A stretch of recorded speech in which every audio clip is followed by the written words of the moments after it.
El saludo al comienzo de Andalucía Capital, esta semana con quien es la voz de los empresarios andaluces, el presidente de la Confederación Empresarial de Andalucía, la CEA, reelegido además hace pocas semanas como vicepresidente de la Confederación Española de Organizaciones Empresariales, la COE, que preside Antonio Garamendi. Bienvenido a Onda Cero, Andalucía Capital, Javier González de Lara, muy buenas tardes. Buenas tardes, ¿cómo estamos, Diego? Y gracias porque podamos contar de nuevo con su punto de vista y visión de la economía de nuestra tierra, que es lo que abordamos todos los martes en este programa. Y en este arranque del año, Javier, ¿con qué percepción en este prácticamente mes ya de cómo ha arrancado este 2023, que venía de ese difícil 2022 y ya decíamos antes con esos vientos de cola que no apuntan por ahora, al menos así lo vemos, a pesimismo, sino todo lo contrario? Los datos del turismo la semana pasada en Fitur, de ocupación, que son buenos, también los datos de exportaciones. ¿Cuál es vuestra percepción de este arranque del año desde la Confederación de Empresarios de Andalucía, Javier?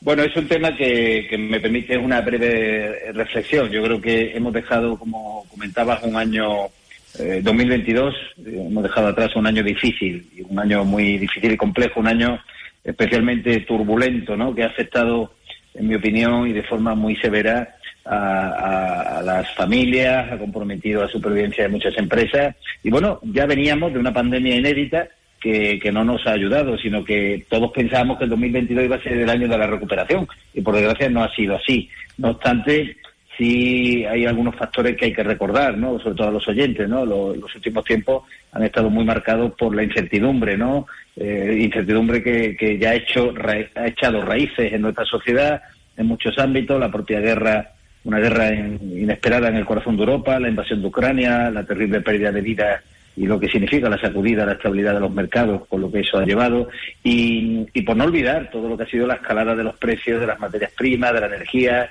una inflación galopante que ha afectado al consumo, a pesar de que las empresas han asumido parte de esa subida reduciendo sus márgenes, por más que alguien diga lo contrario. Las empresas lo que han intentado precisamente es aguantar lo posible esa inflación desbocada para gestionar esa incertidumbre. Por lo tanto, en ese contexto tan complejo, esperamos y deseamos que el 2023 que recién estrenamos pues sea el año de la consolidación, el año de la recuperación de esa confianza perdida, también de la llegada de los fondos europeos, por qué no decirlo, ¿no?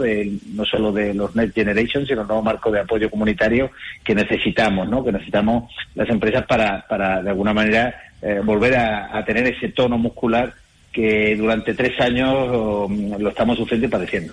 Comentábamos al comienzo del programa cómo parece que incluso los datos que van llegando del Banco Central Europeo empiezan ya a plantearse subidas de interés no tan altas, algo más ligeras, es decir, que van echando el freno. Eso es una buena noticia para las hipotecas. También los datos del paro animan al optimismo. ¿Hay ánimo por parte de las empresas andaluzas, Javier, a seguir contratando, a aumentar la contratación o cautela por otro lado? No, por supuesto, ánimo nunca falla y nunca falta. Y yo creo que además hemos aprendido algo inexcusable. A mí la palabra resiliencia pues no me gusta, pero sí resistencia, ¿no? Creo que es una palabra que hemos usado desde pequeños, ¿no? Y el empresariado andaluz, si hay algo que le caracteriza, es su capacidad de soportar, ¿no?, de manera tenaz, pues las dificultades, el viento de frente, ¿no?, que te daña, que te araña y que de alguna manera te hace desarrollar acciones inéditas para sobrepasar esas incertidumbres y esas dificultades. Por lo tanto, ánimo existe. Otra cuestión es que efectivamente la cautela es necesaria en este tiempo, y más cuando, como bien indicabas, pues también este tiempo de inflación o hiperinflación, de escalada de precios de materias primas, de energía, de combustible, puede haber ido acompañada de una subida de tipos de interés muy elevada, que todos deseamos efectivamente que se vaya aplanando, ¿no? Que las decisiones por parte del Banco Central Europeo pues sean más moderadas respecto a esos incrementos, igual que la propia inflación se vaya templando, ¿no? Pero bueno, eso lo iremos descubriendo en el ejercicio. Ya sabes que cuando se hacen estudios previos al inicio de cada año o al final de cada ejercicio, en previsiones, al final me gustaría ver las hemerotecas, y obviamente creo que poca gente acertó, ¿no? Porque incluso los propios estamentos no oficiales, ¿no?, desde el Fondo Monetario Internacional o la OCDE o incluso el Banco Central Europeo, es decir, las previsiones muy complejas porque es un tiempo de inestabilidad geopolítica y de incertidumbre global que hace muy difícil acertar cualquier pronóstico. Uh-huh.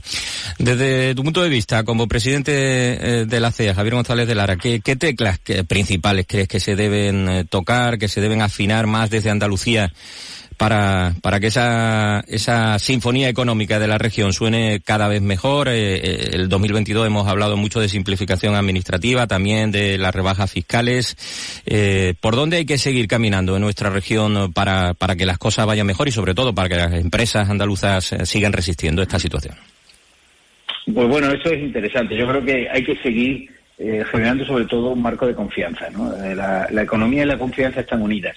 Es como un matrimonio bien avenido, ¿no? Si nos encontramos en un marco de incertidumbre y además los gobiernos de turno no generan confianza, pues flaco favor se hace a ese desarrollo económico. En Andalucía, afortunadamente, nos encontramos con una situación que sí permite pensar y visualizar el futuro con cierto positivismo. Gozamos de un elemento esencial, que es el presupuesto para este año 2023, que no es poco, porque el año pasado, el 2022, tuvimos un presupuesto prorrogado. Y bueno, también hay que, de alguna manera, dejar constancia que Andalucía tiene unas cuentas propias ambiciosas para este año 2023, que confiamos que también esas cuentas bien ejecutadas signifiquen un efecto tractor de unos presupuestos que representan más del 20% del PIB andaluz, no lo olvidemos, ¿eh? Y bueno, de ahí la importancia de la ejecución y de que sirvan para contribuir a relanzar la economía y generar inversión. Pero eso es el ámbito público. El ámbito público, ¿qué le podemos pedir? Como digo, confianza, que siga generando estabilidad, porque un territorio lo que necesita para atraer inversión es estabilidad, y la estabilidad, como digo, confianza, estabilidad, seguridad jurídica, es la clave, ¿no? Son tres factores para nosotros determinantes. Si no gozamos de confianza, ni de estabilidad, ni de seguridad jurídica, las inversiones, la atracción de las mismas a Andalucía será difícil, pero por fortuna creo que en ese sentido las cosas están haciendo bien. Hay un diálogo permanente con los empresarios, damos nuestra opinión, lógicamente coincidimos en muchas ocasiones, en otras no, es normal, pero hay también una herramienta que se llama diálogo social en nuestra tierra, donde también con los agentes sociales, con las entidades sindicales, podemos establecer un marco de negociación constante y fluido, ¿no? Uh-huh. Y ante esa estabilidad, las empresas además se plantean qué hacer, qué proyectos acometer. Para eso es importante también la financiación. La financiación para ese impulso económico es clave. ¿Hay empatía y sintonía por parte del sector financiero, también de las entidades de garantía en estos momentos a respaldar a las pymes, a los autónomos, a las empresas en general de nuestra tierra ante esta situación que nos va a tocar vivir en este 2023, Javier? Por supuesto, porque dentro de todo un compendio de medidas que podemos ahora un poco comentar, está el elemento básico, que es la financiación. De nada sirve hablar de desarrollo, de progreso, si no hay una financiación garantizada. Y me consta firmemente que las propias entidades financieras que operan en Andalucía y las que tienen un compromiso mayor con el territorio están haciendo una labor excelente. Y una labor excelente que hay que reivindicar y recordar que se hizo en la pandemia, cuando eran tiempos muy complicados, ¿no? Con medidas específicas, con los créditos ICO, con muchísimo compromiso. ¿Qué ocurre? Que pues la financiación es una herramienta que luego, obviamente, pues genera unos compromisos de devolución y de plazo. Y bueno, lo que se intenta buscar siempre es aplanar el sacrificio por parte de las empresas, sobre todo de las pymes y de los autónomos. Hay también la SGR, en este caso, pues Garantia también está haciendo una gran labor, creo que todos, ¿no? Esto es una tarea colectiva para que el propio sistema financiero drene financiación no solo para todo lo que es circulante, sino también para inversiones. Ojo, Andalucía está en un momento importante, un momento de transformación, un momento donde tenemos que ser conscientes que, a pesar de estas dificultades, tenemos que cambiar muchísimos paradigmas y sobre todo muchísimas concepciones equivocadas de nuestra tierra y salir de los estereotipos y de muchas cuestiones que nos han hecho siempre tener el lastre de que Andalucía era una tierra de poco progreso. Yo creo que ahora es precisamente lo contrario. Andalucía es el espejo donde muchos se miran y donde, de alguna forma, cuando nos vienen inversores extranjeros o de otros puntos de la geografía nacional, nos preguntan, y a mí como presidente de FEA, pues lo normal, saber cómo funcionan las cosas. Ellos vienen con las ideas muy preconcebidas. Ahora mismo hay 2 destinos prioritarios en España para la inversión, que son fundamentalmente, y por este orden, Madrid, que siempre será Madrid por el efecto capitalidad y por muchas razones que también se gestionan adecuadamente, como una fiscalidad favorable y otras razones de inversión, y es Madrid, Andalucía. Por lo tanto, aprovechemos el momento, aprovechemos las circunstancias y estemos preparados para poner las alfombras necesarias para todas esas inversiones que puedan venir a nuestra tierra. Un reto, una cosa más, Javier, la formación. La formación es importante, no queríamos dejar de preguntarte, porque además esta misma semana ya se ha puesto sobre la mesa una apuesta por la formación profesional dual, que todos coinciden, todos los sectores, que debe ser el camino. Se convencen las empresas de este tipo de formación poco a poco y de hecho desde la Confederación de Empresarios de Andalucía esta misma semana habéis puesto en marcha unas mesas andaluzas por la FP Dual. Hay recorrido, hay camino y sobre todo hay futuro, porque se traduce en empleo, o debería traducirse en empleo. Por supuesto, yo creo que ese es un factor determinante, Diego. Vamos a ver, hablar de futuro, de progreso, de desarrollo, es imposible sin tener en consideración lo más importante de una empresa, que son sus recursos humanos. Pero para ello también hay que intentar reducir la alta tasa de desempleo juvenil que tenemos, que está rozando en nuestra comunidad pues un 36%, es una cifra inasumible. ¿Y qué está ocurriendo? Que no es un problema de cualificación, no es un problema de talento que nos sobra, es un problema de falta de adecuación de la oferta formativa respecto a las necesidades que las empresas necesitan. Estamos hablando de cambios de paradigma, estamos hablando de cambios de transiciones energéticas, ecológicas, digitales, y bueno, las empresas, aparte de los sectores que están consolidados, como va a ser la industria turística, la construcción, el sector inmobiliario, la logística, el transporte, la distribución comercial, que ya tienen per se unas demandas importantes que no siempre son satisfactoriamente resueltas, por no olvidar del sector agroalimentario, que encuentra muchísimos problemas para tener mano de obra cualificada, pues hay que intentar preparar a esos jóvenes para que puedan salir al mercado de trabajo. De ahí esta iniciativa con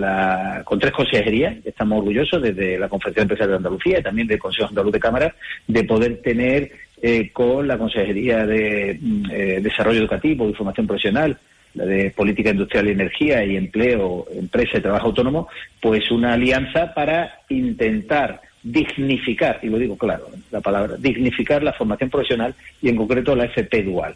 Esto es un proceso a medio y largo plazo porque no es sencillo, hay que cambiar la mentalidad de los ciudadanos que siempre han visto en general, todos nosotros, cualquiera de nosotros, en nuestros ámbitos familiares, que cuando alguno de nuestros hijos decía que quería estudiar FP, pues lo veíamos con con el ceño fruncido, ¿no? O sea, como bueno, FP, no vas a estudiar en la universidad, ¿no? Y hoy en día nos encontramos con una cantidad de demanda de empleo cualificado precisamente en la FP importantísimo. Si además es una FP dual, y concluyo, donde hay un sistema de integración en la empresa y donde en ese ciclo curricular, en ese ciclo formativo, el alumno puede integrarse en la empresa, puede trabajar en la misma para ser posteriormente evaluado, pues ya está insertándose, ya está entrando en el mercado de trabajo, como ha ocurrido con el modelo alemán desde hace muchos años. Yo creo que es un paso adelante valiente, que no va a ser fácil, pero ya hay más de 8.000 empresas en Andalucía acogidas a los programas de FP Dual y tenemos que seguir insistiendo.